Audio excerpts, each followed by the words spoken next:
ये रीडिंग सिर्फ उन लोगों के लिए है जो नो कॉन्टैक्ट में चल रहे हैं। तो कार्ड से और वैक्स से आज हम चेक करने वाले हैं आपके पार्टनर की जो करंट एनर्जीज है।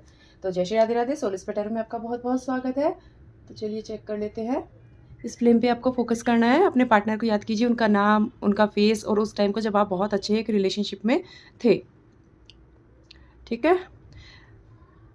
इसकी जो भी वैक्स से जो भी शेप्स बनेगी, नंबर्स, लेटर्स या फिर जोड़ी साइंस, तो वो मैं आपको बताने वाली हूँ। साथ में मैंने कार्ड्स भी निकाले हैं, तो कार्ड्स की एनर्जी को भी हम लोग पिक करेंगे। और मैं आपको पहले ही बता देती हूँ कि एक जनरल रीडिंग है, तो सबसे रेजोनेट करे ऐसा ज़रूरी नहीं होता है। तो जिससे जितना रेजोनेट करे उतना क्लेम करना है और बाकी का ड्रॉप कर देना है। जेंडर स्पेसिफिक बिल्कुल भी नहीं है, तो लड़का और लड़की दोनों देख सकते हैं। और बिल्कुल टाइमलेस है, जब भी आपके पास आएगी तब आपसे रेजोनेट करेगी। तो इसमें अगर मैं देखूँ तो मुझे नंबर 1 तो बनता हुआ दिखाई दे ही रहा है इसमें, लेटर आई। ठीक है। अगर जोडिक साइन की मैं बात करूँ तो यहाँ पे मुझे अर्थ एनर्जी और फायर एनर्जी स्ट्रॉन्ग आ रही है।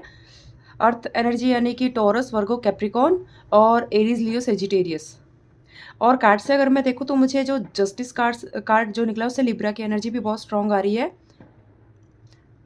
तो ये राशि आपके आपके पार्टनर की हो सकती है। एल लेटर मुझे बनता हुआ दिखाई दे रहा है, यहाँ पे ए बनता हुआ दिखाई दे रहा है।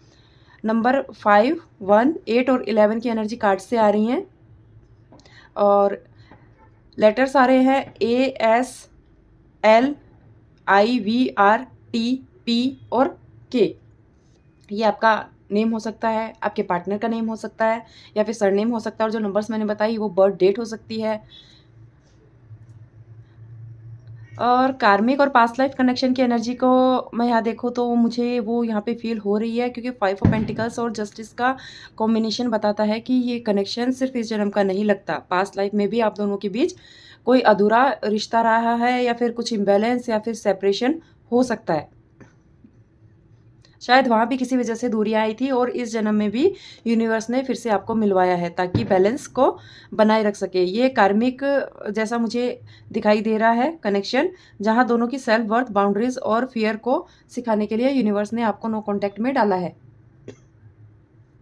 मुझे यहाँ पे वाई की एनर्जी भी आ रही है।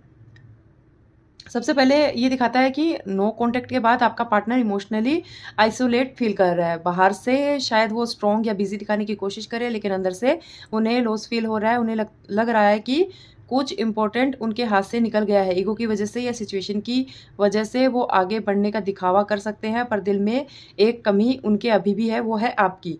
उन्हें ये भी लग सकता है कि आप उनसे दूर हो गए हो या उन्होंने खुद अपने आप को आगे पुश कर लिया है।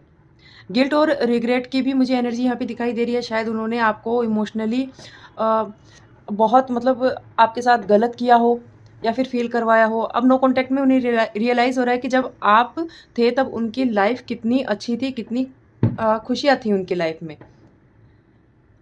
उनके अंदर अभी भी स्पार्क जिंदा है इस रिश्ते को लेकर। अट्रैक्शन बिल्कुल भी खत्म नहीं हुआ है।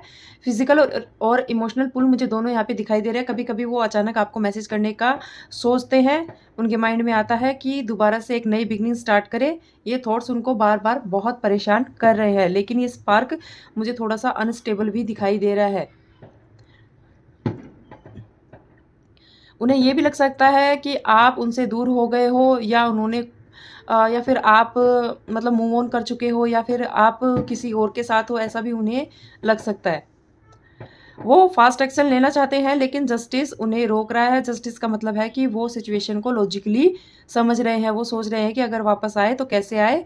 उनको फियर है क्योंकि वो पूरी प्लानिंग के साथ आना चाहते हैं, क्योंकि उनको पता है कि जो सिचुएशन उन्होंने बिगाड़ी है उसको संभालना इतना आसान भी नहीं होगा।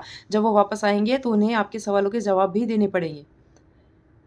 उन्हें अपनी गलतियों का एहसास हो रहा है और उन्होंने जो पास्ट में जो एक्शन लिए थे उन्हें उसका मतलब बहुत ज़्यादा गिल्ट भी हो रहा है। शायद उन्होंने पहले कुछ ऐसा डिसीजन लिया हो गुस्से में, ईगो में या कन्फ्यूजन में।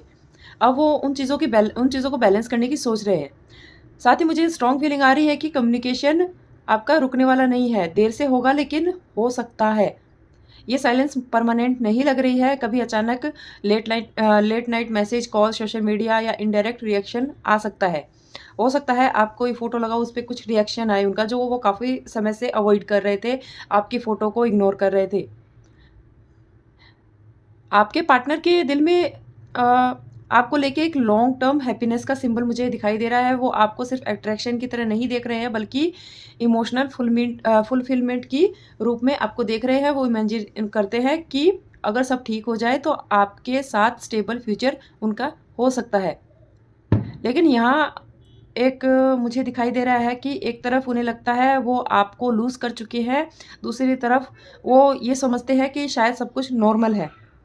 नो कॉन्टैक्ट में उनकी जो एनर्जी है वो बहुत ज़्यादा डाउन दिखाई दे रही है। कभी वो स्ट्रॉन्ग फ़ील करते हैं और कभी सडन वो बहुत परेशान हो जाते हैं, और कभी उनका दिल कहता है कि बस एक बार बात हो जाए।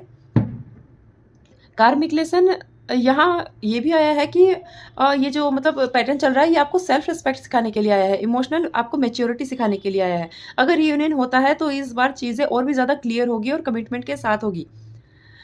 और जो जस्टिस कार्ड आया है, ये क्लियर कहता है कि अगर आपका पर्सन वापस आता है तो वो हाफ ट्रूथ के साथ नहीं आएगा, कन्फ्यूजन के साथ नहीं आएगा। अगर वो आता है तो आपको एक्सेप्ट नहीं करना है, आपको क्लियरिटी के साथ अपने पर्सन को वापस लेना है। अगर टाइमिंग की बात करें तो मुझे एनर्जी दिखा रही है कि 1 to 2 मंथ्स आपका पार्टनर आता हुआ दिखाई दे रहा है मुझे।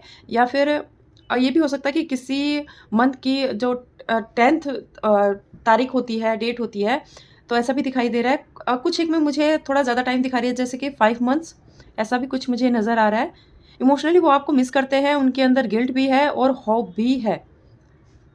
वो बिल्कुल स्टक हो चुके हैं, जैसे ये जो वैक्स है वो स्टक हो रही है एक जगह, बिल्कुल हिल नहीं रही है। इसी तरीके से वो स्टक हो चुके हैं। आपके लिए यूनिवर्स ये मैसेज दे रहा है कि आपको अपनी वैल्यू के साथ कॉम्प्रोमाइज़ नहीं करना चाहिए, और जो कुछ भी हुआ उसमें आप अपने आप को दोष देना बंद कीजिए, क्योंकि गलती आपकी नहीं थी। अगर वो वापस आते हैं तो आपके अकॉर्डिंग आए, आपको अपने बाउंड्रीज सेट करने की ज़रूरत है। उनके दिल में आपके लिए स्पार्क है, रिग्रेट भी है, फ्यूचर का सपना भी है, साइलेंस के पीछे बहुत सारी फीलिंग्स है, लेकिन उनको फियर है जो उन्हें रोक रहा है। अगर मैं इस रिश्ते की फ्यूचर की एनर्जी को देखूं तो मुझे दिखाई दे रहा है कि एक आपके अंदर एक ट्रांसफॉर्मेशन लेके आएगा आगे भी। लेकिन ये तभी पॉसिबल होगा जब दोनों लोग अपनी पुरानी गलतियों को एक्सेप्ट करोगे और उन्हें दोबारा रिपीट नहीं करोगे। सबसे पहले ये समझिए कि ये कनेक्शन ऑलरेडी एक कार्मिक लेसन है, इसलिए अगर ये आगे बढ़ेगा तो सरफेस लेवल पर प्यार नहीं होगा, इसमें इमोशन डेप्थ होगी, पर साथ ही अ, आप इसको एक अट्रैक्शन की तरह ही ले सकते हो। पहले जो इम्बैलेंस था, ईगो, कम्युनिकेशन का गैप, या एक तरफ से ज़्यादा एफर्ट लगना और दूसरी तरफ से बिल्कुल भी ना लगना। लेकिन अभी जो आप दोनों को लेसन मिला है, उससे आपको पता चला है कि कोई भी रिश्ता हो उसमें इक्वल गिव एंड टेक कितना ज़्यादा ज़रूरी होता है। शुरुआत थोड़ी स्लो रहेगी, अचानक सब परफेक्ट नहीं होगा, पहले क्लैरिटी वाली बातें होंगी। हो सकता है कि पास्ट के इशू तब भी आपके सामने आए, थोड़ी इमोशनल बातचीत होती हुई दिखाई दे रही है। अगर इस स्टेज पर ये रिश्ता ईमानदारी से निभाया जाए तो आपका बॉन्ड स्ट्रॉन्ग होने के चांसेस मुझे दिखाई दे रहे हैं। इमोशनली फ्यूचर में ये रिश्ता ज़्यादा मैच्योर हो सकता है। पहले अट्रैक्शन और जो पैशन था वो काफ़ी आपको परेशान करने वाला था, लेकिन अब जो आपका ये रिश्ता आएगा वो अंडरस्टैंडिंग के साथ आएगा, इमोशनल सिक्योरिटी के साथ आएगा, और तभी आपको इसको एक्सेप्ट करना है। आप दोनों एक दूसरे को सिर्फ एक रोमांटिक पार्टनर की तरह मत देखो, बल्कि अब एक दूसरे को इमोशनल सपोर्ट की तरह देखो। लॉन्ग टर्म में मुझे ये दिखाई दे रहा है कि आपका रिश्ता अच्छा चल सकता है, लेकिन कंडीशन के साथ। अगर आप दोनों इस रिश्ते को बिल्कुल ईमानदारी से निभाते हो तो ये रिश्ता आगे चलने के चांसेस हैं। लेकिन आगे भी अगर वही पैटर्न रिपीट हुआ कि एक पर्सन ने इमोशनली बहुत ज़्यादा इन्वेस्ट कर दिया और दूसरा पर्सन नहीं कर रहा है, तो ये सिचुएशन फिर से पहले जैसी होने वाली है। और फ्यूचर में अगर मैं देखूँ तो मुझे 2 फेज़ दिखाई दे रहा है। पहला दिख रहा है टेस्टिंग वाला, ठीक है? जहाँ यूनिवर्स देखेगा कि क्या आप दोनों सच में चेंज हुए हो। यहाँ मिसअंडरस्टैंडिंग आ सकती है, पर इस बार जो रिएक्शन का तरीका होगा वो थोड़ा-सा मुझे डिफरेंट दिखाई दे रहा है। और दूसरा जो फेज़ है मुझे दिखाई दे रहा है कि स्टेबिलिटी वाला फेज़। अगर टेस्टिंग पास हो गई तो रिलेशनशिप इमोशनली फुलफिल होगा। और मुझे लग रहा है कि अगर जो पर्सन शादी करने की सोच रहे हैं तो फैमिली की तरफ से भी अप्रूवल आ सकता है, वो भी इसमें इन्वॉल्व हो सकती है। लॉन्ग टर्म प्लानिंग हो सकती है, या फिर कमिटमेंट की बात भी हो सकती है। और एक चीज़, ये रिश्ता आपको सेल्फ वर्थ का लेसन दे रहा है। अगर आप अपनी बाउंड्रीज़ को क्लियर रखोगे तो फ्यूचर में आपका फ्यूचर ब्राइट ही रहने वाला है। अगर आप फिर से ओवर गिविंग मोड में चले गए तो इम्बैलेंस वापस आ सकता है आपका। टाइमिंग के हिसाब से अगर मैं रिकनेक्शन के चांसेस देखूँ तो मुझे 3 to 6 मंथ ज़्यादा स्ट्रॉन्ग आ रहे हैं इसमें। किसी-किसी में 5 मंथ्स भी हो सकते हैं। सिंपल वर्ड में अगर मैं देखूँ तो फ्यूचर में मुझे क्लियरिटी दिखाई दे रही है। जो आपका जो ये बीच का फेज़ है, मतलब जो नो कॉन्टैक्ट वाला है, ये कुछ ज़्यादा ही लंबा चल गया है, थोड़ा और भी चलेगा। ये कॉन्टैक्ट बहुत एक्सट्रीम एनर्जी कैरी कर रहा है, या तो फुल कमिटमेंट होगी या फिर फुल क्लोज़र होगा अब रिश्ते में।